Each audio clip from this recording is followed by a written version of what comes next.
বৰপেটা জিলাৰ অন্তৰ্গত পূৰ্বৰ বাগবৰ সমষ্টি তথা বৰ্তমান চেঙা সমষ্টিৰ যাদৱপুৰ ঠাকুৰ বজাৰত ৰাস্তাৰ ভয়াৱহ পৰিস্থিতি। ৰাস্তাৰ ভয়াৱহ পৰিস্থিতিৰ ফলত ঠাকুৰ বজাৰৰ ওচৰত থকা স্কুল কলেজৰ ছাত্ৰ-ছাত্ৰীৰ লগতে পথচাৰী আৰু বজাৰৰ দোকানীসকলেও বহুত অসুবিধাৰ সন্মুখীন হৈছে। ইয়াৰ ৰাইজে সম্পৰ্কে ইয়াৰ স্থায়ী বিধায়ক শ্বেৰমান আলী আহমেদক জনাই যদিও আশ্বাস দিয়াৰ পিছত গুৰুত্ব নিদিয়ে। কৰ্মপটু বিধায়কগৰাকীয়ে সমষ্টিৰ সকলো ৰাস্তাৰ কাম কৰে যদিও যাদৱপুৰ ঠাকুৰ বজাৰৰ ৰাস্তাৰ কাম নকৰে। এই অভিযোগ ঠাকুৰ বজাৰৰ সাধাৰণ ৰাইজৰ। ৰাইজে চেঙা সমষ্টিৰ বিধায়ক আছৰাফুল হুছেইন আৰু পূৰ্বৰ বাগবৰ সমষ্টিৰ বিধায়ক শ্বেৰমান আলী আহমেদক যাদৱপুৰ ঠাকুৰ বজাৰৰ তিনিআলি অতি সোনকালে মেৰামতি কৰিবলৈ আহ্বান জনায়। মন্দিৰৰ পৰা লাইকালিৰ ৰিপৰ্ট, গণসংবাদ অসম।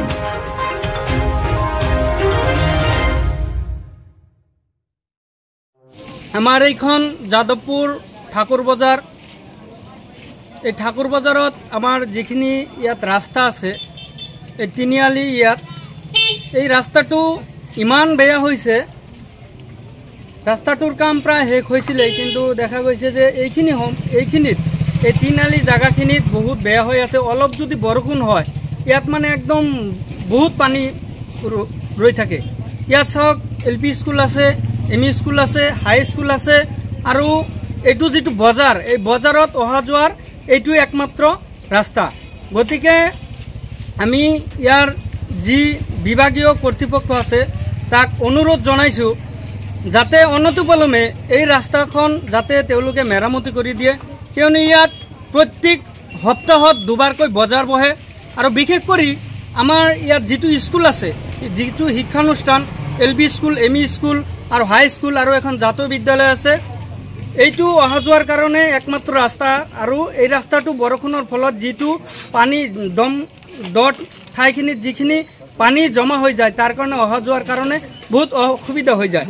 আমাৰ যি বিধায়ক আছিল সন্মানীয় শ্বেৰমান আলী চাহাব, তেখেতক ইয়াৰ বিষয়ে অৱগত কৰোৱা হৈছিল, কিন্তু দেখা গৈছে যে অনাগত দিনত তেওঁসমূহ বহুত ভাল কাম কৰিছে, কিন্তু এইখিনি কাম তেওঁ কিহৰ কাৰণে এনেকুৱা কৰি থৈছে আমি বুজি উঠিব পৰা নাই। আৰু সেইকাৰণে MLA চাহাবক আমি অনুৰোধ জনাইছোঁ যাতে অনতিপলমে এই ৰাস্তাৰ কামখিনি কৰি দিয়ে। আৰু আমাৰ চেঙা সমষ্টিৰ বিধায়ক সন্মানীয় আছৰাফুল হুছেইন ডাঙৰীয়াক তেখেতকো অনুৰোধ জনাইছোঁ যাতে তেওঁলোকে এই কামখিনি কৰি দিয়ে। চাওক ইয়াত এনেকুৱা মানে বেয়া ইয়াৰ পৰিস্থিতি যে ইয়াত যদি বৰষুণ আহে যিটো পানী বাজে, যিটো পানী জমা হয় দেখে তাত মানুহে মাছ পুহিব পাৰিব ইয়াত।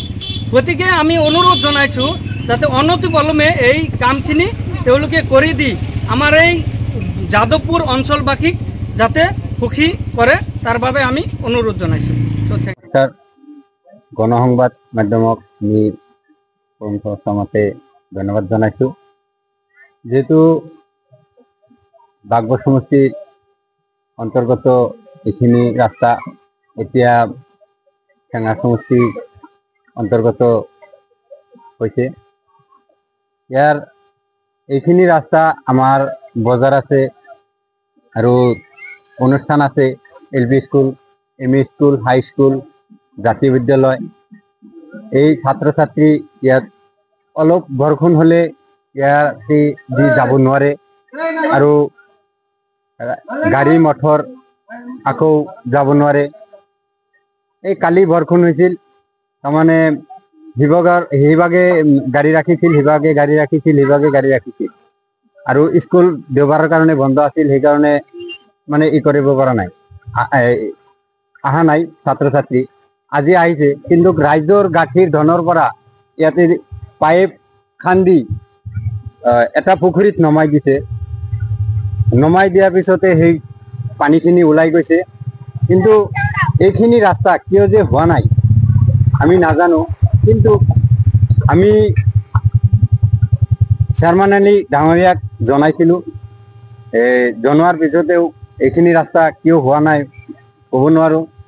আকৌ মই অনুৰোধ জনাইছোঁ শ্বেৰমান আলী আৰু বিধায়ক আছৰাফুল হুছেইনক অনুৰোধ জনাইছোঁ, গণসংবাদ মাধ্যমৰ পৰা অনুৰোধ জনাইছোঁ যাতে অতি সোনকালে আমাৰ এইখিনি ৰাস্তা কৰি দিব বুলি মই আশাবাদী। ধন্যবাদ।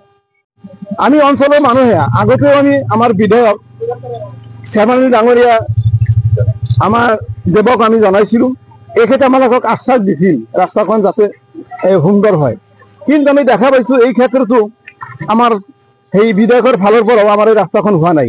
কিয় হোৱা নাই? আমি অঞ্চলৰ মানুহৰ এটা প্ৰশ্ন আমি আমাৰ বিধায়ক ডাঙৰীয়ালৈ আশা ৰাখিছোঁ। আমাৰ বাগব তথা ঠেঙা সমষ্টিৰ যি বিধায়ক আছে আশ্ৰাফুল ডাঙৰীয়া দেৱকো আমি অনুৰোধ জনাইছোঁ যাতে আমাৰ এই ৰাস্তাখন ন্যায় তদন্ত কৰি অচিৰে যাতে ৰাস্তাখন আমাৰ সুন্দৰ সুস্থ কৰিব পাৰে। আমি অঞ্চলৰ মানুহ আমি সদায় আশাবাদী আছোঁ। ঠাকুৰ বাজাৰ যাদৱপুৰ বাজাৰত যিটো ৰাস্তা গোটেইখিনি ৰাস্তা হৈছে, কিন্তু আমাৰ ঠাকুৰ বাজাৰৰ মাজৰ যিটো ৰাস্তা এইখিনি ডাউন আৰু পানী বাজি থাকে। আমাৰ ৰাইজৰ বহুত অসুবিধা হয় চলাচল কৰোঁতে, আৰু শিক্ষক শিক্ষয়িত্ৰী ছাত্ৰসকলৰ বহুত অসুবিধা হয়। আমি অনুৰোধ জনাইছোঁ যে আমাৰ ৰাস্তাখিনি কমপ্লিট কৰিব লাগে।